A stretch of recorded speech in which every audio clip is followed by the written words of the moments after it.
Luxury Insight est spécialisé dans les logiciels et services de data intelligence pour les marques de luxe, mode et beauté.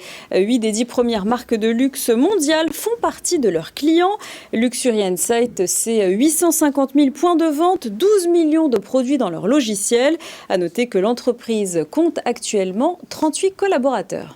Et pour en savoir plus tout de suite sur Luxury Insight, je vous présente mes invités. Jonathan Sibony, bonjour. Bonjour. Vous êtes le fondateur, le président de Luxury Insight. À vos côtés, Stanislas de Kersis, bonjour. Bonjour. Bienvenue à vous aussi, ancien patron de Van Cleef & Arpels, Cartier, membre du board de Luxury Insight, membre du board aussi, Christian Louboutin, Messica, fondateur de la Fédération de la mode circulaire. Bref, voilà, c'est une expertise sur le milieu du luxe que vous nous apportez dans cette émission et je suis très ravi de vous accueillir. Luxury Insight, c'est la data au service du luxe, on peut dire ça comme ça ? C'est très bien dit, effectivement. Oui.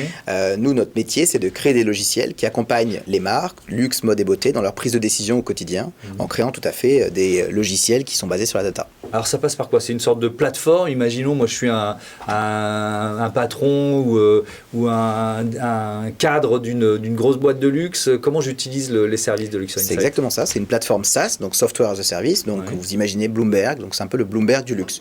Vous vous connectez, vous avez différents sujets, le pricing, le retail, et donc vous allez trouver dans ces bases de données des outils de visualisation avec la carte de toutes les boutiques dans le monde, où sont les vôtres, les prix, est-ce que vous êtes plus cher, vous êtes moins cher, les différences de prix. Donc c'est une plateforme informatique dans laquelle vous rentrez qui vous permet de vous benchmarker par rapport au marché et vos concurrents. Ouais. Donc qui utilise les données, la data, comment vous l'idée, c'est un, de les trouver et deux, de les rendre visibles, utilisables, c'est ça ? Effectivement. Nous, on a 3 métiers dans la data. On collecte la donnée, on la structure, on la visualise. Ça, c'est vrai dans toutes les sociétés de data dans le monde. Il y a un petit truc en plus, peut-être dans le luxe, c'est de la rendre compréhensible, facile, manipulable au quotidien, puisqu'on est dans des sociétés qui sont plutôt relationnelles, basées sur une identité créative très forte, et pas uniquement rationnelle, de dire toutes les 7 secondes, je veux savoir ce que veut la demande et j'y réponds. C'est pas ça le luxe. Le luxe, c'est l'offre. Donc, dans ce cadre-là, notre métier, c'est d'accompagner les maisons pour comprendre d'abord leurs problématiques. Quel est votre problème ? Le problème numéro 1, c'est sauver la planète. Bon, ça c'est un problème commun à tous, donc comment je vais faire pour me projeter dans le temps sur ces sujets ? Augmenter ma marge, me développer en Chine. Il y a plein de sujets. Ces sujets-là, on va essayer de les comprendre, et puis ensuite, on va dire, vous les avez traités depuis 20 ans ou 30 ans avec le succès qu'on connaît, basé sur une intuition et des personnes extraordinaires, mais parfois un manque de données. Parce que ces maisons-là ne se sont pas construites par la demande, elles sont construites par l'offre et par des intuitions créatives. Et donc dans le business, c'est pareil. Donc aujourd'hui, on va vous amener cette donnée pour permettre de prendre des décisions, pas uniquement sur l'intuition, mais aussi sur la raison et sur un certain nombre d'éléments et de succès d'autres marques ou d'autres secteurs pour créer un GPS qui vous permet d'arriver plus vite à votre destination. Ouais. Stanislas de Kersis, qu'est-ce qui vous séduit dans voilà, ce concept qui existe depuis 10 ans de Luxury Insight ? C'est une très bonne réponse à votre invitation. Be smart. Oui, soyons intelligents. Ouais. Et pour être intelligent, pour prendre des bonnes décisions, c'est bien d'avoir un GPS. Que vous êtes dans un avion, dans un bateau, dans une voiture, dans un scooter à pied, vous avez un GPS pour vous dire quelle est la bonne direction. Et là, c'est la même chose quand vous êtes patron ou membre d'une équipe du luxe, c'est bien de savoir quelle est la bonne décision. Où investir, ouvrir une boutique, comment accélérer la communication. Et là, en ce moment, par exemple, le pricing. Il y a une inflation incroyable, donc il faut augmenter ses prix. Luxury Insight et Jonathan, ces équipes peuvent vous dire quels sont vos prix par rapport au marché, est-ce que vous pouvez augmenter ou pas.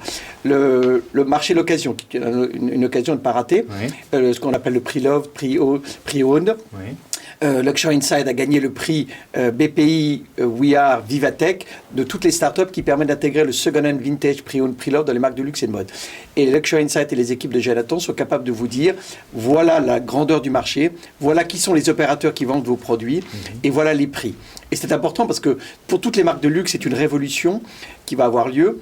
Elles vont faire ce que fait l'automobile aujourd'hui, parce que ce soit Tesla, Porsche, Renault, Ferrari. Tout le monde essaie de promouvoir ces modèles d'occasion. Ils disent, ce que je vends, je le répare, je le rachète. Maintenant, l'industrie automobile en 2026, toutes les marques automobiles ont été obligées de racheter les modèles. Et à mon avis, un jour, ça va arriver sur l'horlogerie et la joaillerie. Donc c'est très intéressant, ça permet de prendre des bonnes décisions. Et les bonnes décisions, c'est bon pour l'image, le volume, le profit de la marque, c'est bon pour les salariés, c'est bon pour les investisseurs, c'est bon pour la planète, parce qu'il y a moins de carbone parce qu'on ne prend pas de mauvaise direction. Bah oui. Ouais. Et donc c'est mieux pour la planète. Et d'autant plus important qu'aujourd'hui, c'est un des enjeux qu'on a tous, c'est le changement climatique. Il y a le risque, c'est 25% de la population mondiale sous l'eau. Et aujourd'hui, tous les clients disent à la marque ou à la maison de luxe, qu'est-ce que tu fais pour la planète? Tous les salariés disent au patron, qu'est-ce que tu fais pour la planète? Tous les investisseurs, qu'est-ce que tu veux pour la planète? Tous les distributeurs, tous les journalistes, tous les gouvernements. Et donc là, avec Luxury Insight et Jonathan Sibony, ben voilà, vous avez des réponses. Et ce que j'adore, c'est Jonathan Sibony, c'est ses initiales JS.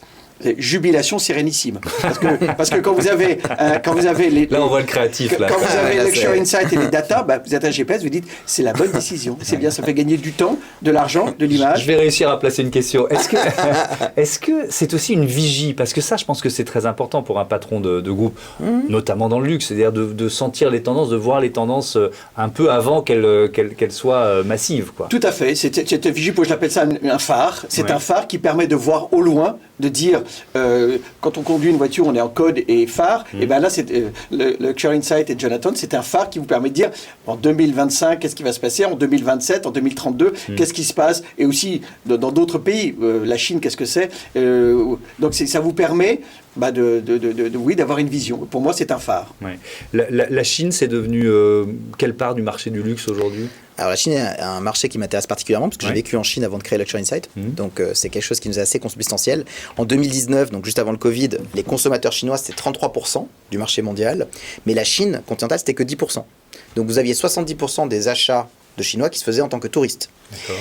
Avec le Covid, évidemment, ils ne pouvaient plus voyager. Et donc, le marché chinois est passé de 10 à 22% du marché mondial, ce qui est extraordinaire. Mais néanmoins, la part des consommateurs chinois a baissé de fait, puisqu'ils ne peuvent plus voyager. Donc aujourd'hui, on est dans l'ordre de 22-23%, juste du marché local. La projection en 2025, avec la réouverture des frontières, qui se fait progressivement et qui a indirectement commencé, puisque la semaine dernière, le gouvernement chinois a annoncé que la période de quarantaine pour entrer en Chine passait de 3 semaines, 14 plus 7, à 10 jours, 7 plus 3. Donc ça va commencer à se réouvrir.